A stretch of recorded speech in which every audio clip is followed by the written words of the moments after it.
தக்காளி வதங்கிடுச்சு. கொஞ்சம் கிழங்கு போட்டுக்கலாம்.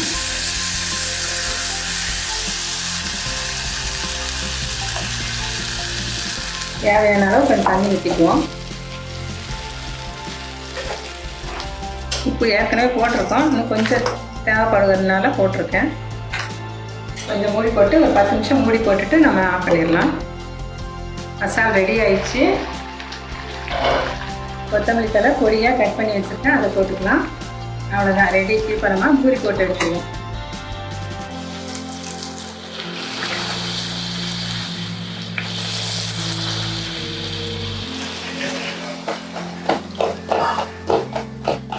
சுவையான பூரி மசாலா ரெடி.